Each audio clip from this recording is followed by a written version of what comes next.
जय माता दी दोस्तों। 9 मई और 10 मई का दिन सिंह राशि के लोगों के लिए कैसा होने वाला है।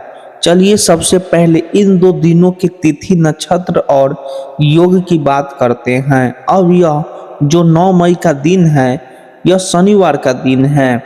कृष्ण पक्ष की सप्तमी तिथि रहेगी।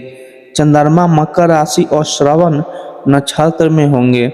इससे जो योग बनेगा इस दिन, एक तो सर्वोरथ सिद्ध योग बनेगा, दूसरा शुक्र नाम का योग बनेगा। 10 मई का दिन रविवार का दिन है। कृष्ण पक्ष की अष्टमी तिथि रहेगी। चंद्रमा दोपहर तक मकर राशि में, उसके बाद कुंभ राशि में और घनिष्ठ नक्षत्र में रहेंगे। योग जो बनने वाले हैं वो ब्रह्मा नाम का योग और इंद्र नाम का योग बनेगा।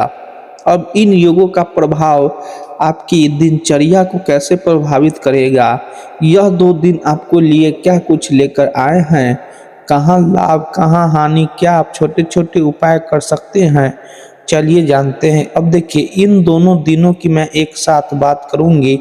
यह राशिफल चंद्रमा राशि पर आधारित है। अब देखिए, सिंह राशि के जातकों के लिए यह जो मकर राशि के चंद्रमा हैं, यहाँ आप अपने जीवन में कुछ जो मुद्दे उत्पन्न हो रहे हैं ना, उनको लेकर आप थोड़े से भावुक हो सकते हैं। यानी कुछ कुछ चीज़ें जो चल रही होगी तो उनको लेकर थोड़ी भावुकता आपके अंदर आ सकती है। ऐसे में थोड़ा सा आप पैसेंस बनाकर रखेंगे तो बहुत अच्छा रहेगा, क्योंकि कहीं न कहीं छठे भाव के जो चंद्रमा हैं ऊपर से शनि की राशि में है, थोड़ा सा इमोशनल आपको कर देते हैं, थोड़ा मन में एक तनाव की स्थिति पैदा कर देते हैं। ऐसे में जब मन में कोई काम आता है, मन में कोई विचार आए, तो इंसान सोचता है फटाफट बस एक काम को करे तो ताकि हम इस चीज़ से बच सके। तो जल्दबाजी में कार्य करने से आपको बचना होगा, यह आपको ध्यान रखना है। आप खुद जब आहत होंगे तो कहीं न कहीं आपकी वाणी भी कटु हो जाती है और आपका स्वभाव भी वैसा हो जाता है। तो ऐसे में आप दूसरों की भावनाओं को भी ठेस पहुंचा सकते हैं। तो बस एक कार्य करें कि शांत दिमाग रखने की कोशिश करें और अपने फैसले या कार्यों में जल्दीबाजी ना करें। हर तरीके से सोच समझकर कार्य करना होगा। अगर आप अपनी भावनाओं पर नियंत्रण रख लेंगे तो देखिए, अपनी भावनाओं पर नियंत्रण रख लिया तो चीज़ें अच्छी हो जाएगी और महत्वपूर्ण चीज़ें भी आप कर पाएंगे। ठीक है, तो इसीलिए थोड़ा सा आपको इन चीज़ों पर ध्यान रखना है। अब अगर हेल्थ को हम देखें तो आपके पास काफ़ी वक्त होगा कि आप अपने हेल्थ के लिए कुछ कर सकें। अपने खुद को फिट रखने के लिए आप थोड़ा पैदल चल सकते हैं, थोड़ी सी एक्सरसाइज आप कर सकते हैं, क्योंकि यह आपके शरीर को ठीक रखेगी, दुरुस्त रखेगी। और जब आप सेहतमंद रखेंगे तो आप हर एक जो भी कार्य को करना चाहते हैं, जिस भी काम को करना चाहते हैं, उस काम को कर पाएंगे बिना किसी की सलाह लिए। आप कहीं भी पैसा इन्वेस्ट या पैसा किसी को देने के बारे में बिल्कुल ना सोचें। घर पर आप लोगों से विचार कर सकते हैं, अपने परिवार के लोगों से या अपने किसी दोस्त से आप विचार विमर्श कर सकते हैं, लेकिन बिना सलाह के नहीं करना है, वरना बाद में पछताना भी पड़ेगा। 12वें घर के स्वामी है चंद्रमा आपके लिए, और 12वें घर के स्वामी होकर छठे में बैठे हैं, 12वें घर पर दृष्टि भी डाल रहे हैं। तो थोड़ा सा इन्वेस्ट के लिए यह वक्त अच्छा नहीं है, लेकिन किन चीज़ों के लिए यह वक्त अच्छा है अब उसकी बात करते हैं। मौज मस्ती के लिए अच्छा है, अपने दोस्त के साथ बड़ा अच्छा टाइम बिताएंगे, छुट्टियों की योजनाएं बनाएंगे। और जब कहते हैं ना कि छुट्टियों पे जाए न जाए, योजना बनाने में भी उतना ही इंटरेस्ट आता है। तो योजनाएं बनाते आप दिखेंगे, और जो आपके पास खाली वक्त होगा उसमें किसी आप काम को करने को सकते हैं। लेकिन यहाँ भी गैर जरूरी काम है, किसी भी न लगे।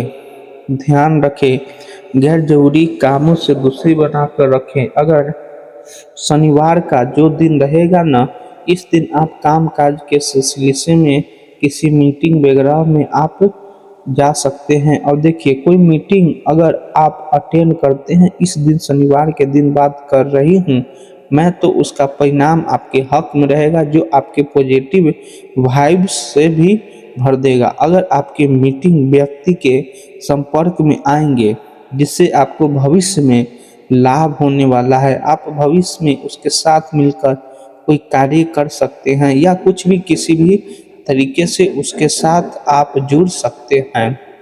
या फिर ऐसी चीज़ें होने वाली है, जमीन जायदाद से की संबंध में विवाद थोड़ा बहुत हो सकता है।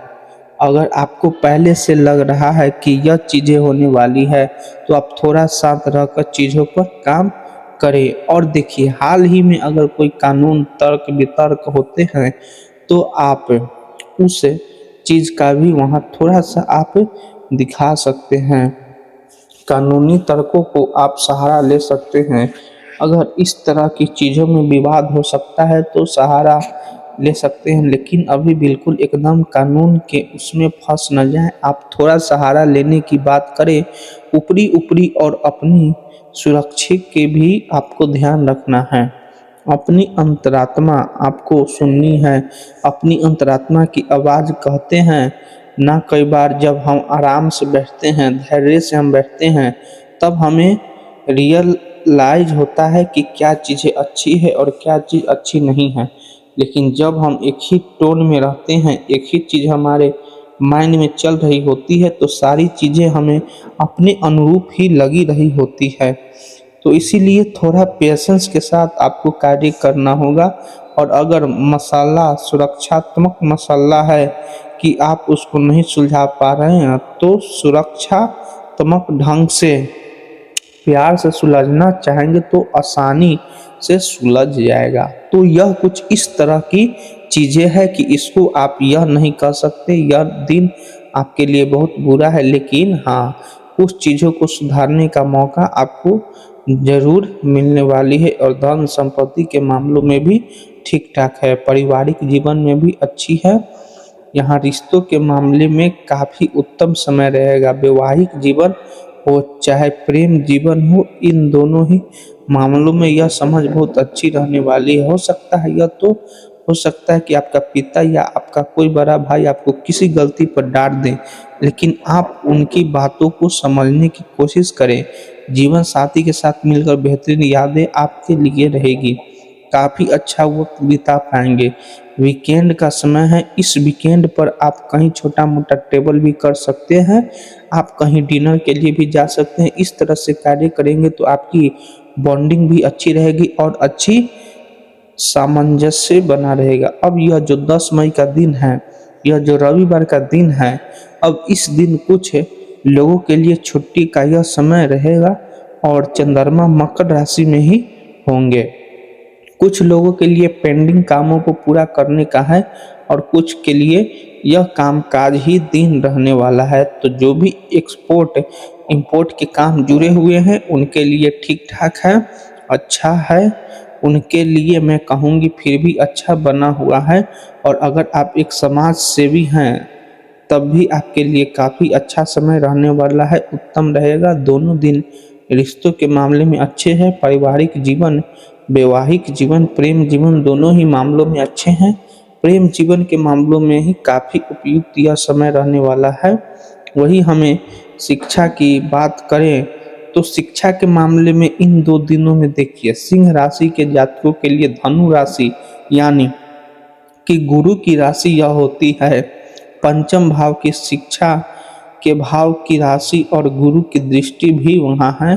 तो आप अपनी पढ़ाई को लेकर काफ़ी ज़्यादा सक्रिय भी हैं और समझने की कोशिश भी कर रहे हैं। नया कोर्स, नई क्लास, उसमें भी आप एडजस्ट हो रहे हैं, नई चीज़ों को पढ़ भी रहे हैं। तो छोटे बच्चों को इंटरेस्ट तो बना रहेगा, लेकिन जब हम बड़ों की बात करते हैं तो वहाँ उनको थोड़ा ध्यान रखना होगा। कंपटीशन की तैयारी कर रहे हैं तो समय के अनुसार, समय के हिसाब से आप पढ़ते रहें ताकि आपको बाद में पछताना न पड़े। इस चीज़ का ध्यान रखें। उपाय क्या कर सकते हैं? देखिए, जीव सेवा ही ईश्वर सेवा कही गई है। इसीलिए कोई भी ऐसा व्यक्ति दिखता है जो चल नहीं सकता, अपाहिज कह सकते हैं, उसकी मदद आप किसी भी तरीके से करेंगे तो आप बहुत अच्छी अनुभूति कर पाएंगे। बिना किसी लालच के आप उसकी किसी ऐसे एक व्यक्ति की मदद जरूर करें। तो बस आज की इस वीडियो में इतना ही। अच्छे वीडियो लगे तो हमारे चैनल को सब्सक्राइब कर लीजिए, अपना राशि कमेंट बॉक्स में